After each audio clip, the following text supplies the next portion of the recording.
first you're going to need to start off with a photograph of yourself sitting in a chair and leaning back with your feet off the ground to make it look like you are falling down. Aaron was gracious enough to allow me to take a photograph of him doing this. I'm going to start off by duplicating the background layer so that I can keep this one is safe while I work with the copy above it. You are going to want to zoom in so that you can have a better view of this. Now, so far we've worked with a lot of selection tools, and you might think that just using a selection tool to select him out of here might be an easy way to do this. And I don't want to tell you that it's not a possibility, but we have a lot of other tools that we can use as well. So if you look here under the eyedropper, we have what looks like a Band-Aid. That's our spot healing brush. We have our healing brush, patch tool, content aware, and a red eye tool. These are going to be the first ones that we want to look at. So I'm going to start off by using the patch tool. And what I want to do is, let me zoom in. Oh, that might be a little too much. I'll just keep it there. I'm going to go ahead and select this part of the chair here that's against the wall because I want it to disappear. And actually I do want to zoom in because obviously the more zoomed in I get, the easier it is for me to make a good selection. Now, this is letting me make a selection much like the lasso tool does. So you have to be exact with your drawing.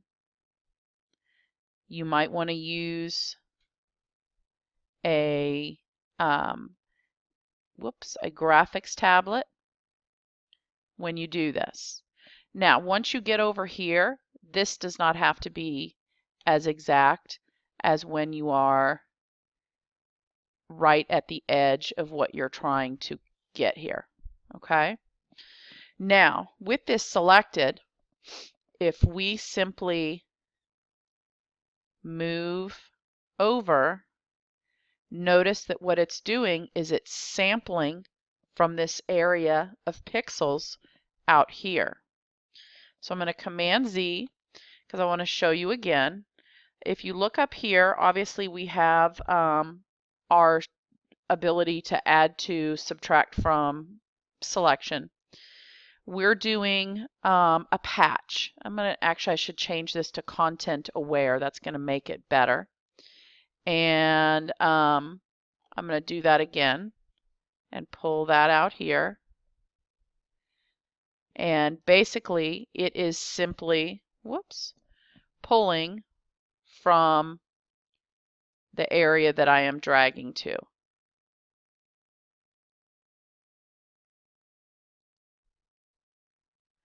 Now, you see that it's pulling some more from in here, and that's just because of the large size. I maybe want to choose a smaller size. Let me try normal here. And let's see. What if I do dense? No, that's not the one I want. I did want source. Okay, so there it's pulling from it. Okay. Now, we also have other options besides this. So, and depending on what kind of background you have, different ones are going to work better. So, what if I use the content aware tool? So, let's say I make a selection out here. I can move this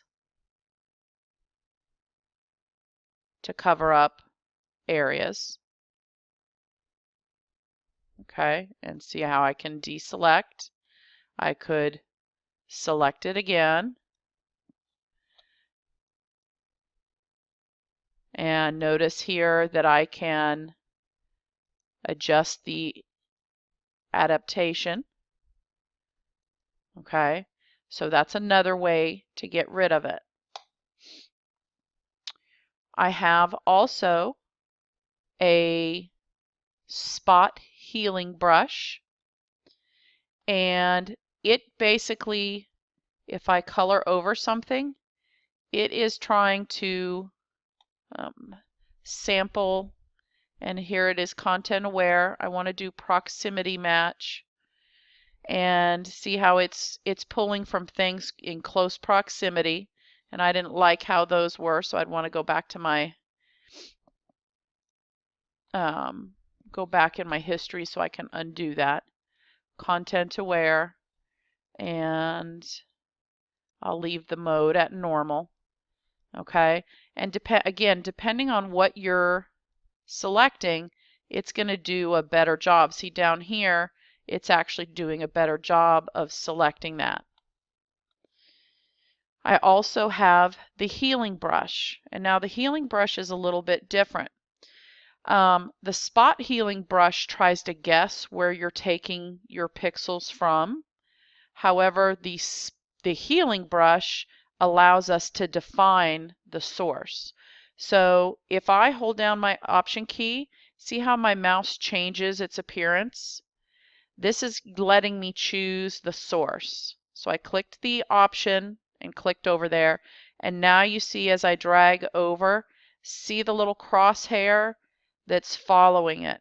Okay, so it is constantly choosing from out here what's going in. Okay, and that is being blurred a little bit.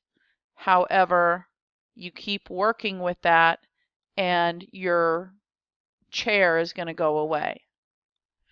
Now, something that works along the same line is what is called our clone stamp tool. And so if I hold down the Option key, I sample an area.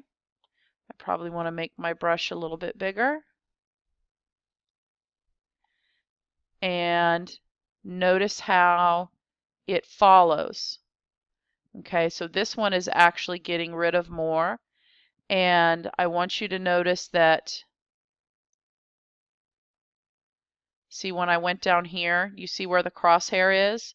So I probably want to resample right here and go straight across so that it is selecting from that rubber area at the bottom of the wall.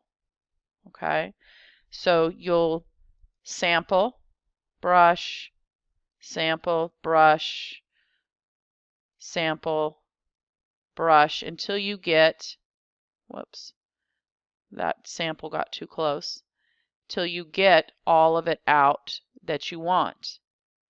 And again, there's not any one tool that is better than the other.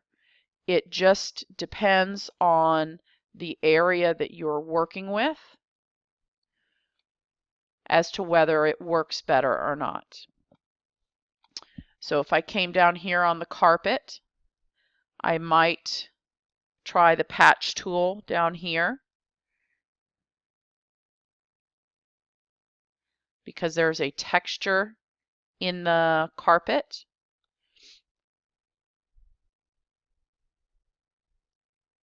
Okay, and so that looks a lot better down there than it did up against the wall. So your goal with this photo is to use those tools. Okay, and again, you've got 4 of them under here, and you've got the clone stamp tool here to get rid of the chair that you are sitting in.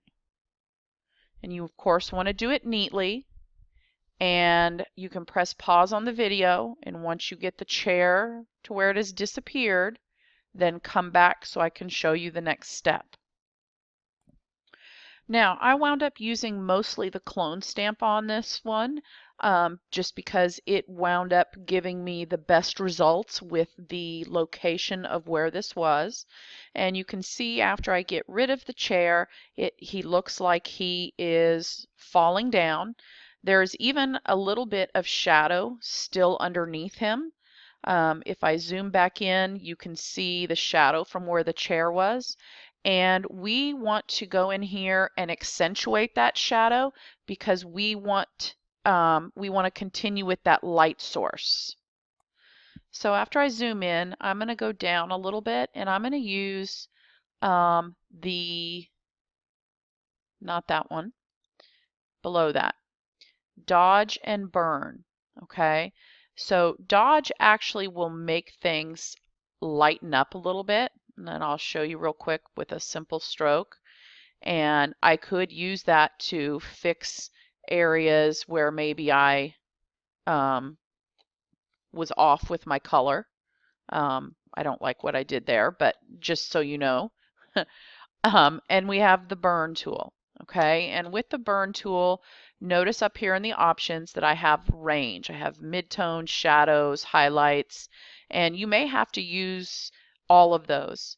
I would start with the exposure somewhere in the middle and start with the hardness down low, and you simply are going to fill in some of this area that you already see some shadow underneath you, because that's where the natural shadow is, okay?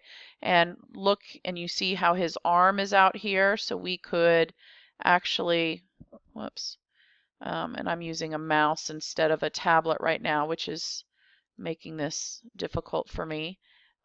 We could increase here, okay, and maybe out here just a little bit.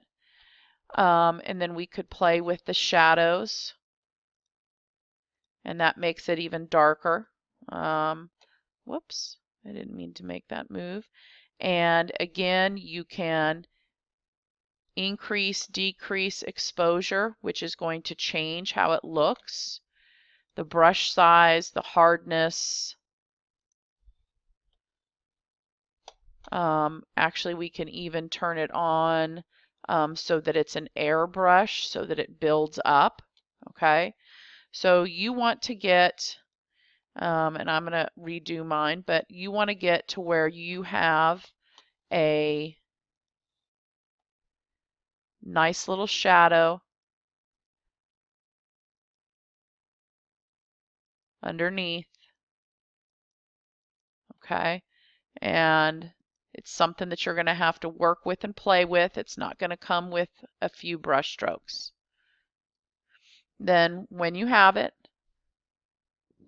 go ahead and if there's unnecessary background, you can crop it.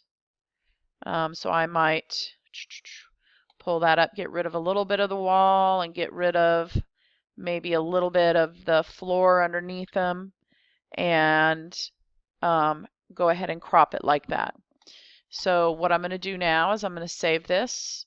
Remember, I'm going to save it into my Photoshop folder that's in schools, and I'm going to call this period number underscore last name underscore photo manipulation fall, and then I'm going to hit save, and okay, and then again I will file, save as, and I will change the format to a JPEG so that I can upload that to my Google site.